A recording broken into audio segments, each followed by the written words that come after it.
A Terra Prometida, resumo de 29 de abril a 3 de maio de 2024. Segunda-feira, 29 de abril. Salmão conta para Josué que se ele e os outros que estavam com ele não tivessem chegado a tempo, certamente Aruna e Samara teriam sido levadas para Jerusalém. Ele conta que o mensageiro do rei Adonisedeque, desta vez, não foi até lá para levar uma mensagem não.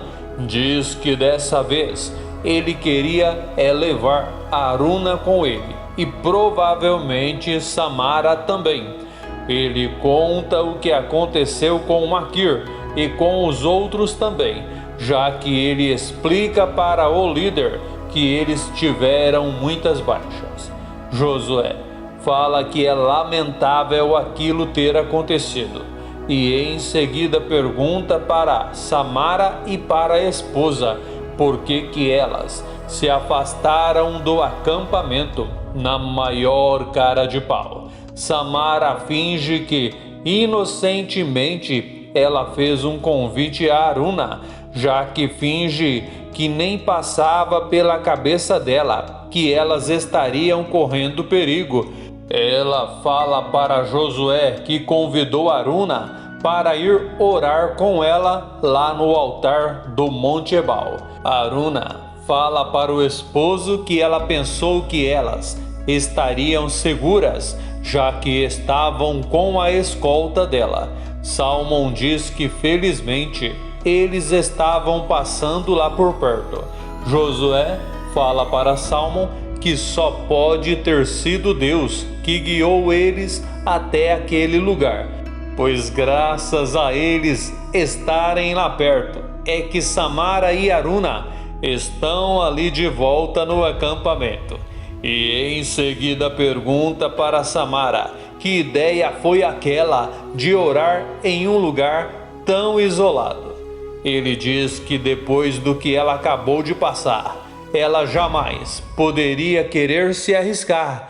Diz que ela deveria pensar duas vezes antes de sair do acampamento.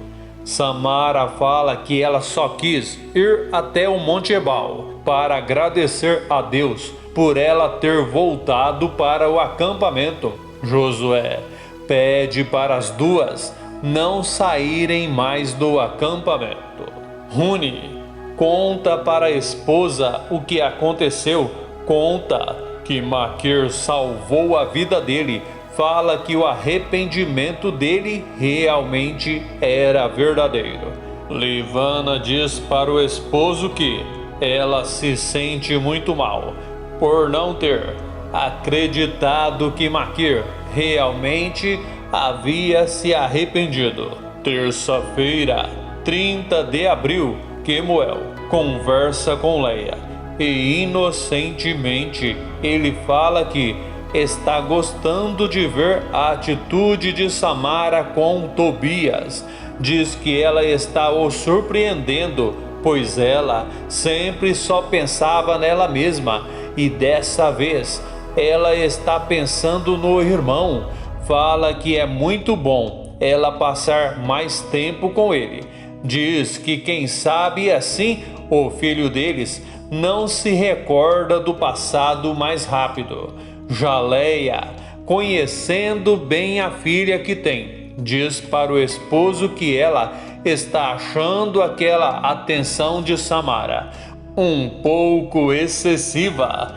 Fala que a preocupação que ela está demonstrando por Tobias não se enquadra no perfil dela. Diz para o esposo que a filha deles nunca foi de se preocupar com ninguém, nem mesmo com Tobias. Quemuel fala para a esposa que ele acha que ela está enganada. Diz que pode ser que a filha deles esteja realmente mudando, esteja querendo se tornar uma pessoa melhor. Leia fala para o esposo que ela gostaria muito de acreditar naquela possibilidade, mas a verdade é que ela não acredita. Kemuel diz que todo mundo um dia pode mudar, e com a filha deles não é diferente. Fala que ela levou um baita susto recentemente. Diz que devido ao que aconteceu com ela, talvez ela agora esteja querendo mudar, melhorar. Leia diz para o esposo que ela vai ver como Tobias está e se surpreende ao flagrar Samara e Tobias conversando sobre o novo plano deles. Ela deixa bem claro que ela não concorda com aquele plano e em seguida pergunta para o filho como ele foi capaz de enganar todo mundo, fingindo que tinha perdido a memória. Quarta-feira, 1º de maio. Depois de descobrir que o filho só estava fingindo o tempo todo, Leia fala que ele vai ter que contar a verdade para todos, e é isso que ele faz. Primeiro, ele mente descaradamente para o pai. Fala que ele conseguiu recuperar a memória. Kemuel diz que finalmente tudo está voltando ao seu normal. Ele fala para a esposa que é muito bom ter um pouco de paz novamente e pergunta para a esposa se ela concorda. Leia fala para o esposo que ela espera que aquela paz permaneça, mas diz que para isso acontecer, eles precisam fazer por merecerem. Kemuel fala para a esposa que ela tem toda a razão, diz que ele precisa trabalhar e logo em seguida sai, logo depois de comunicar que as rainhas fugiram. O rei avisa que a partir daquele momento ele é um homem livre, por isso ele vai se casar com Ula e logo em seguida ele chama Mireu e manda ele ir até a taberna de Ula para buscá-la. Fala que é para levá-la para o palácio imediatamente.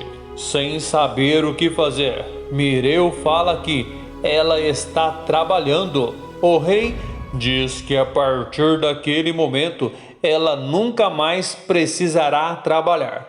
Diz que ela se tornará a sua rainha. Antes de continuar, eu gostaria de saber de onde você está assistindo esse vídeo. De Brasília, de São Paulo, de Minas Gerais, enfim, me conta ali nos comentários. Quinta-feira, 2 de maio. Mireu cumpre a ordem do rei. Ele vai até a taberna e fala para Ula que o rei mandou buscá-la. Diz que ele decidiu se casar com ela. Ela diz que ele não pode estar falando sério. Fala que aquilo não pode estar acontecendo. Diz que ela não quer se casar com o rei Adonisedeque. Mireu fala que o problema é que ele vai fazer de tudo para se casar com ela. Diz que o pior é que ele não vai poder fazer nada para evitar. Lina fala para o irmão que a melhor coisa que eles podem fazer é fugir de Jerusalém. Diz que ela não vê outra saída.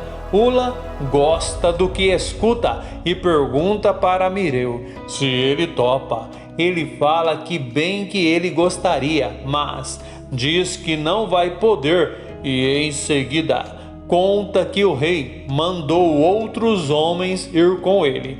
E nesse exato momento, os homens entram na taberna. Algum tempo depois, o rei fala para Ula que ele realmente é um homem privilegiado, pois vai se casar com a mulher mais linda que ele conhece.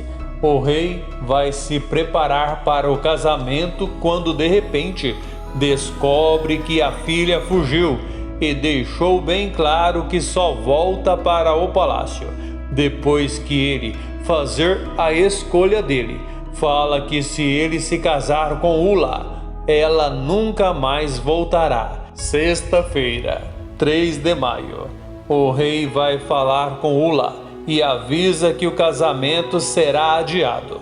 Conta que a filha dele fugiu, mas fala que depois que ele encontrá-la, ele vai ter uma conversa séria com ela. E aí sim, eles poderão se casar. Algum tempo depois, Mireu e Ula voltam para a taberna e contam para Lina que o casamento não aconteceu. Conta que a princesa fugiu. Ula diz que pelo jeito a princesa realmente não gosta dela. Lina volta para sua casa e fala que finalmente ela poderá descansar um pouco. E leva um baita susto quando escuta a voz da princesa, dizendo que bom que ela chegou. A princesa diz que estava mesmo se sentindo sozinha. Fala que até parecia que ninguém iria voltar para aquela casa. Lina diz que pelo jeito ela está delirando.